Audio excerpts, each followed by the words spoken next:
O, sabi dito ni Stormy Sabi, nakabantay po ang military, palagi silang maasahan.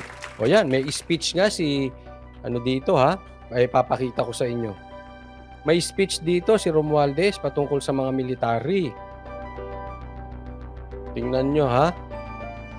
Noong sumulat ng letters ang mga retired officials na AFP, mga sundalo, para palabasin sila ka Eric. Ito naman, merong speech si Speaker patungkol sa military. Nililigawan. Zambong suporta ng Kamara sa Armed Forces of the Philippines upang maprotektahan ang bansa. Siniguro rin ng House Leader ang pagkakaroon ng karagdagang pondo sa mga LGU sa susunod na taon. Yan ang ulat ni Melanie. I-forward ko na lang doon sa speech niya mismo para mabilis tayo.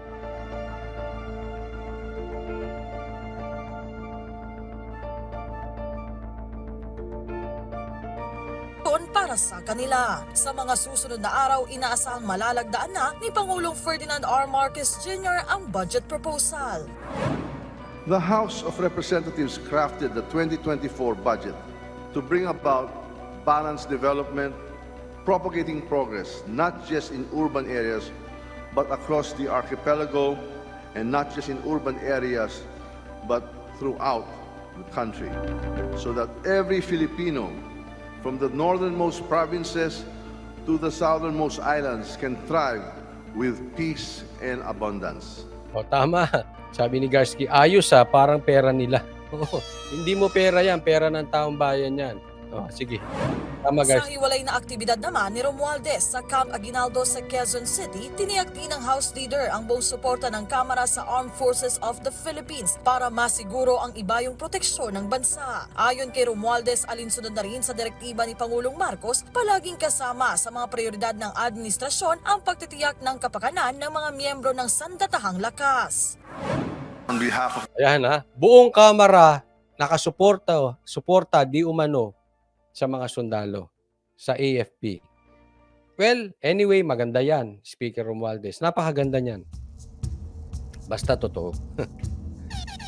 Basta hindi lang salita na parang bilang na ang araw ng mga smuggler. Hindi gano'n ha, na wala namang naimbita. Wala namang naiimbestigahan. Nauna pang nakulong si Ka Eric. Nauna pang nakakontempt si Eric. Hindi nga naiimbitahan yan sila Michael May. Oh. Pero ito, maganda yung sinasabi niya. So, suportahan ng Armed Forces. Nililigawan eh. Oh. Nayanig sila, kaya pinakawalan si Ka Eric eh. Naalala nyo? Gumawa ng sulat. Ang mga AFP. Oh. Eh, syempre, ligaw sila ngayon. Ha? Kailangan yan eh. Alam mo, ang baka magaya sila dito nung panahon ni Cory Aquino na puro kudeta. Kaya may delikado yan. Hindi ko sinasabing gusto natin yun ha. Pero, siyempre, aware sila dyan. Pag gumalaw ang mga sundalo, alam naman natin, sino bang mga sundalong gumalaw noon, di ba? Si Enrile tsaka si Ramos, kaya napatalsik si Marcos. Ay, delikado kaya. Ligawan nyo yung mga sundalo. Ayusin nyo pensyon nila ng mga pulis at sundalo. Ayusin nyo, wag nyo nang kaltasan. Ang mga pensyon ng mga yan, dinoble ni PRRD sahod nila. the members of the House would like you all Grabe si Chris TV PH. So ako si Baste Duterte ang like ko yummy. Ay, usaping yama ito. Bakit Chris TV PH? Sa tingin mo, hindi yummy si Speaker Romualdez? Ay, yummy yan. Bakit? Si Tambunting, hindi ba yummy? Nagtatanong lang ha, kasi ito si Chris TV PH, ang layo ng sinali si Baste Duterte, yummy pa daw. Parang nagpaparinig pa. Ikaw, Coach, di yummy. Kayo, Speaker, di yummy. Tambunting, hindi yummy.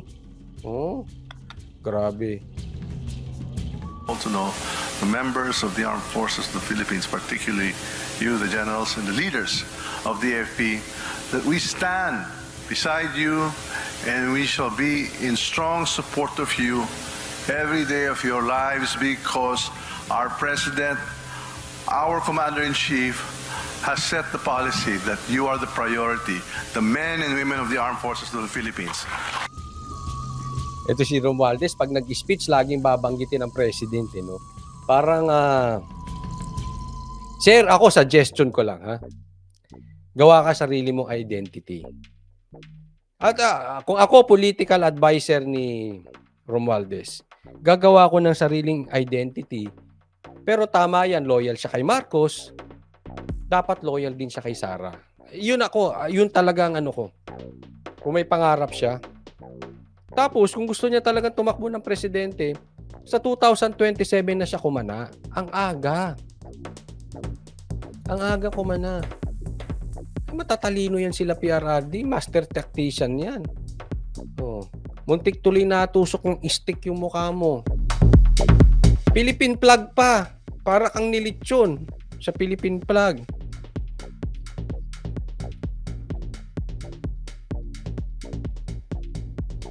Sabi ni Rachel, yak si Tambi at si Tambunting. Sabi ni Jing Corpus, ang bulsa, yummy pero wala pang sugar daddy lang sila. Pang sugar daddy lang.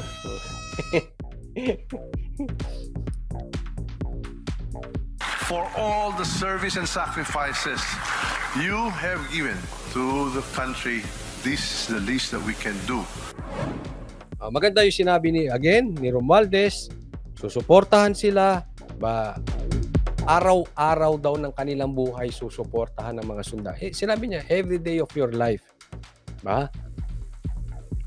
Again, pag sinabi mong susuportahan ang AFP, that is a strong word.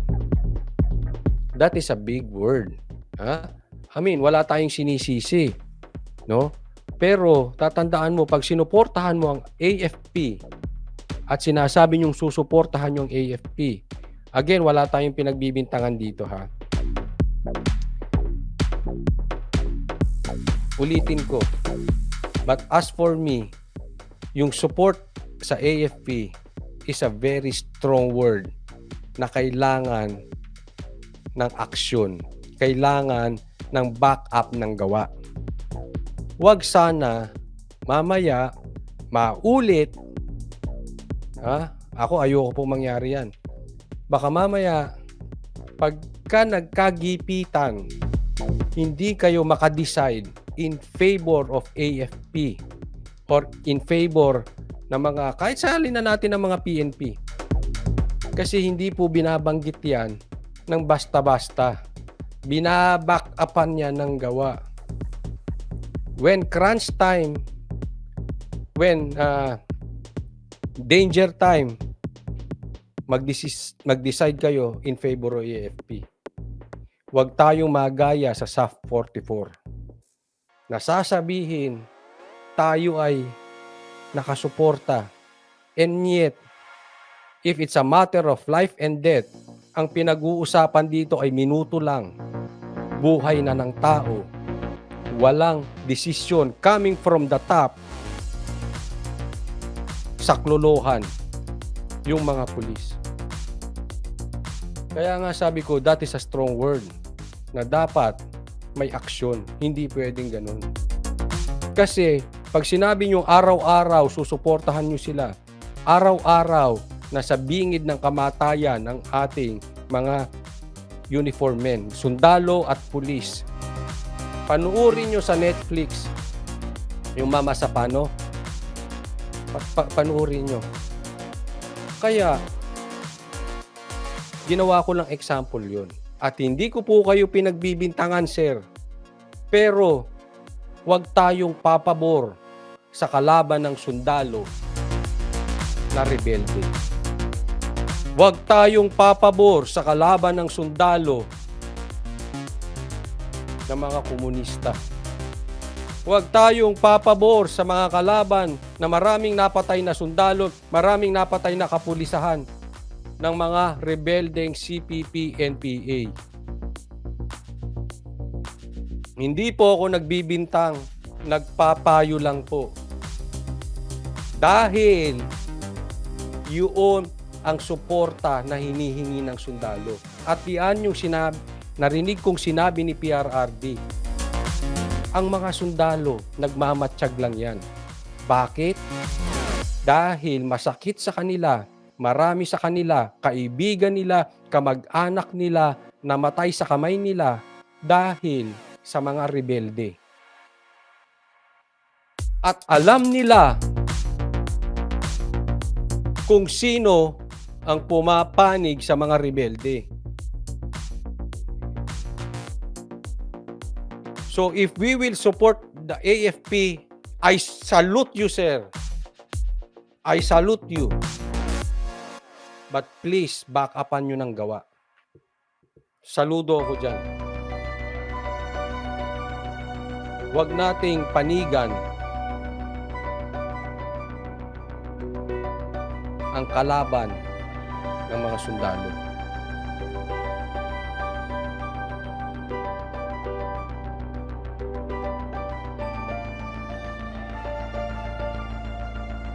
Sabi ni Lims Dor, laking Davao ako, subok ko na talaga ang mga Duterte para sa akin. Walang tapon sa kanila. At speaking of baste, kasing astig at lakas ng humors tulad mo, Coach Oli. Uy, maraming salamat, Lims Dor. Hindi, kasi ang Duterte, may showroom eh. Anong showroom ng Duterte? Davao. Ang hirap linisin ng Davao kasi alam nyo na, Mindanao yan. Pero kita nyo, kung ano ginawa ni PRRD sa Davao. Diba? How can you argue with success? Yun eh.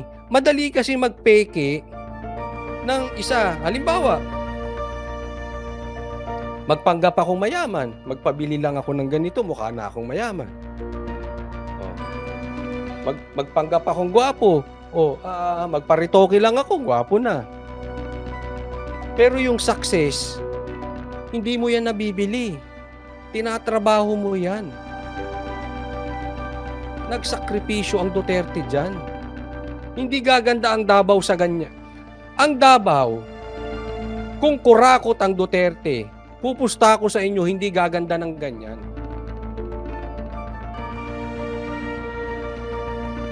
Kaya gumanda ang Davao, hindi kurakot.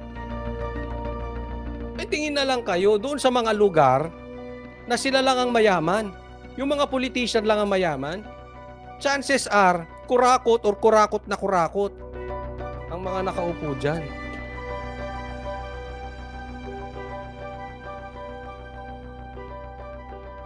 Paano ka hindi mabibilib sa Duterte? Yes, I agree. They are not perfect. Marami ring kapalpakan ng Duterte. Hindi ko sinasabing Diyos sila. Pero sino ba naman ang walang pagkakamali? Di ba? Pero bang politiko walang pagkakamali? Paramihan ng resibo, I don't think may tatalo sa Duterte. That is the bottom line. Paramihan ng resibo.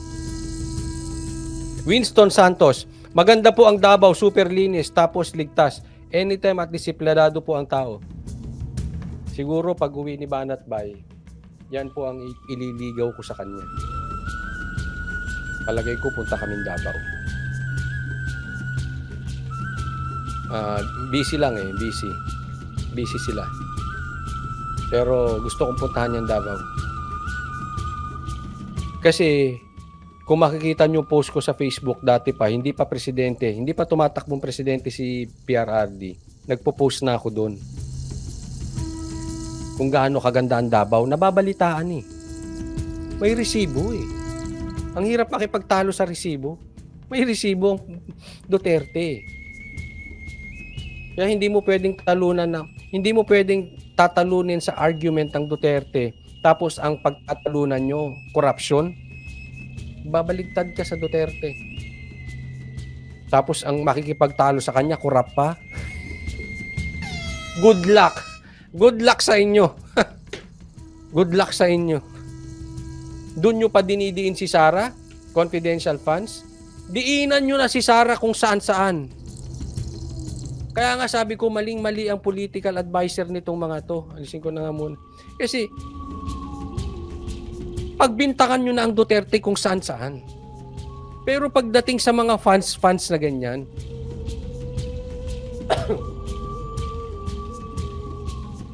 never naging issue ng Duterte ang corruption. Nakakatawa. You will not win. If argument is about corruption, good luck. Good luck sa inyo. At binato niya na lang ng kung ano-ano eh. Tama yung bato nila kay PRRD dati. Baduy, gano'n. Yung bunganga, palamura, yan, papasok pa yan. Pero korupsyon,